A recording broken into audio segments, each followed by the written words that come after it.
자, 아예 조금 갑자기 끊어졌습니다. 계속 이어서 할게요. 예, 요게 이제 구현의 문제. 그러니까 이제 어떤 식으로, 만약에 이제 윤리적 행동을 한다고 했을 때 어떻게 구현할 것인가라는 문제가 있고요. 두 번째는,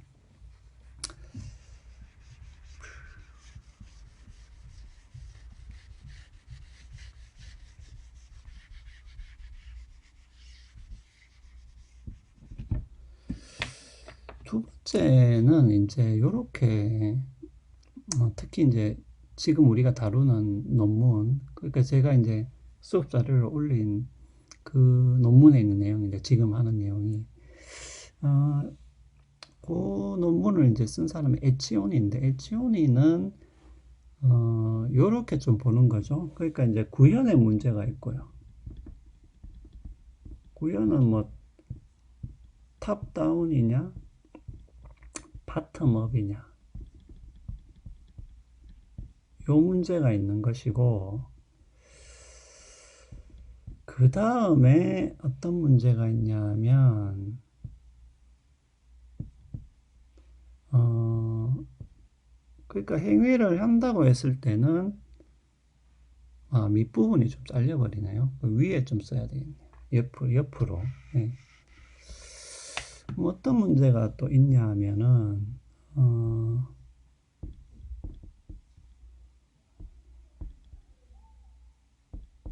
법률에 따른 행위가 있고, 어떤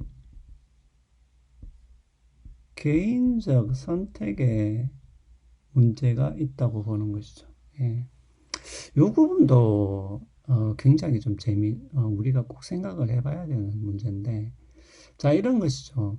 자, 구현을 하는 방식이 이게 두 가지인데, 그럼 구현을 했을 때 어떤 식으로도 행위를 하게 되잖아요. 행위를 하게 되는데,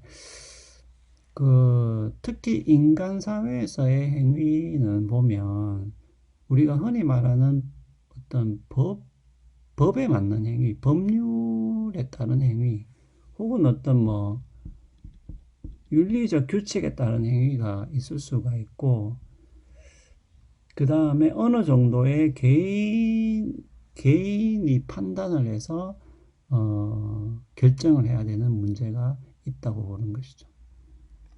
자, 그 말은 뭐냐면은, 이미 법률에 정해진 행위 같은 경우에는 우리가 크게 고민을 하지 않죠. 예.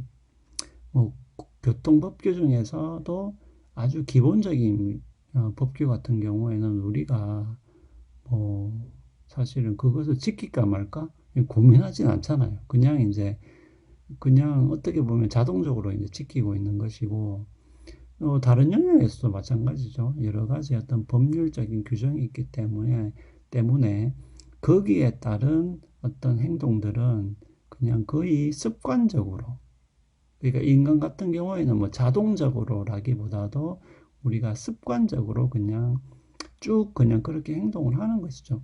자, 그 다음에 윤리도 마찬가지입니다. 우리가 어느 정도 공유하고 있는 윤리 같은 게 있잖아요. 예를 들면. 예. 뭐 공공장소에서는 어떻게 한다. 우리가 낯선 한테는 대체적으로 이렇게 행동한다라고 하는 윤리적인 규칙들은 이미 있잖아. 우리가 공유하고 있는 규칙. 그런 것들도 여러분들 생각을 해보세요. 무슨 특별한 우리가 고민을 합니까? 그냥 습관적으로 그렇게 행동을 하는 것이죠. 예. 아니, 예를 들면, 우리가, 정말 간단한 예를 들면은, 뭐, 우리가 아무나한테 반말하지 않잖아요. 그거는 물론 이제 어떻게 보면 이제 우리나라의 고유한 윤리적인 규칙이기도 한데, 예, 그런 것들은 우리가 그냥 습관적으로 그냥 몸에 배어서 탁 나타나는 것이지, 반말을 할까 말까, 막 고민하고 숙고해서 행동하지는 않죠. 예. 자, 그렇기 때문에 여러분들이 우리가 윤리적인 결정이라고 했을 때도 이것을 지나치게 뭡니까?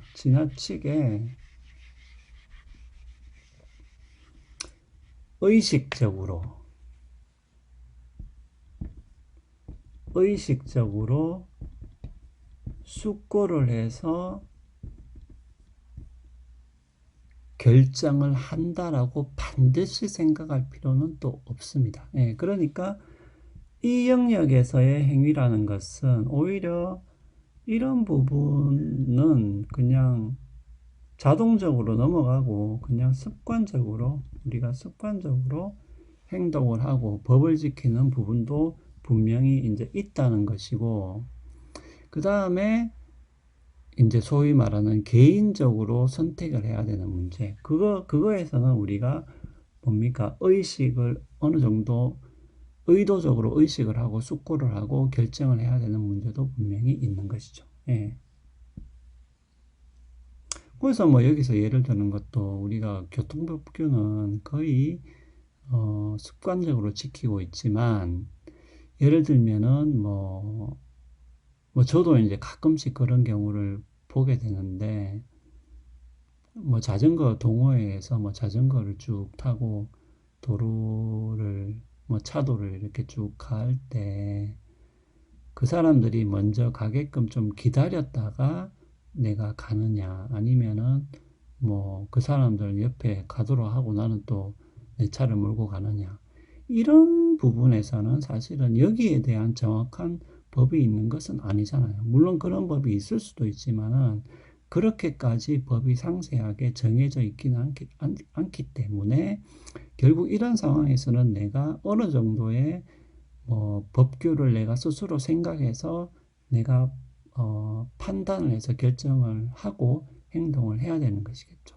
예, 이것처럼 개인적으로 선택을 해야 되는 그런 부분이 있다는 것이죠. 자, 이것은 뭐냐면은 우리가 인공지능 기계, 아까 우리가 지금 다루고 있는 인공지능 기계 중에서도 어느 정도의 자율성을 가지고 있는 기계를 설계하고자 할 때, 혹은 그런 기계와 관련된 윤리적 문제를 다루고자 할 때도 이 두 가지 영역을 우리가 구분해서 생각해야 된다는 것이죠. 이 부분은 제가 봤을 때도 상당히 중요한 것 같아요. 왜냐하면 우리가 인공지능 기계가 뭐 윤리적 결정을 한다라는 문제를 다룰 때 이 두 가지를 별로 구분하지 않고 그냥 다루는 경우가 많은데, 특히 우리가 윤리적 결정이라고 했을 때는 무조건 어떤 개인적인 선택, 그래서 의식적으로 숙고하고 결정하는 이러한 행위만을 우리가 생각하기가 쉬운데, 실제로 사회 안에는 이러한 행위만 있는 것이 아니라 오히려 이렇게 뭐 법에 따른 행위 혹은 윤리적 규칙에 따른 행위, 특히 이런 것들은 거의 습관적으로 일어나는 것이겠죠. 사실 어떻게 보면은 이런 부분도 우리 인간의 행위 영역에서는 굉장히 큰 부분을 사실은 차지하고 있죠. 어떻게 보면은 개인적으로 반드시 선택해야 되는 그런 상황은 여기에 비하면은 적을 수도 있어요. 그러니까 우리 행동은 거의 습관적으로 혹은 법률과 윤리에 거의 자동적으로 맞게끔 그냥 행위를 하고 있는 부분이 있기 때문에, 이것은 인공지능 기계를 설계하는 문제에서도 두 가지 영역을 구분해서 반드시 논의를 해야 된다는 것이죠. 자, 그러면은 우리가 이렇게 크게 쟁점을 두 가지를 나눌 수가 있겠습니다.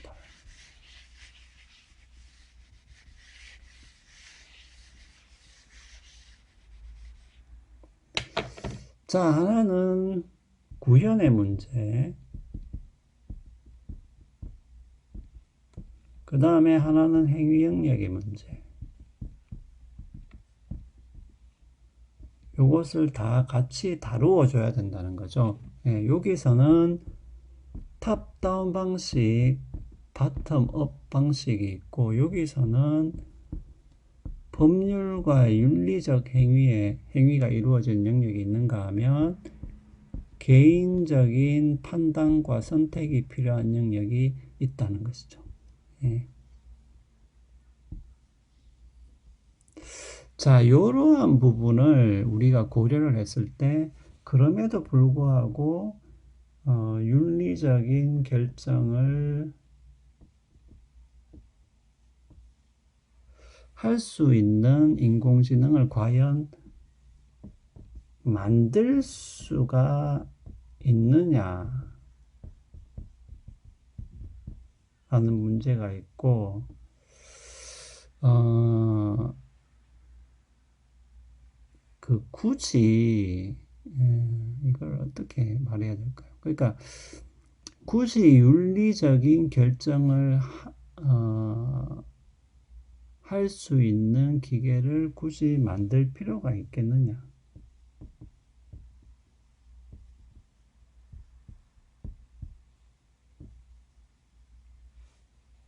예, 이러한 쟁점이 또한 있습니다. 예. 그래서 뭐 굳이 인공지능이 어느 정도의 자율성을 가지고 행위한다고 했을 때, 이 기계 자체가 반드시 윤리적인 결정을 꼭 해야 되겠느냐?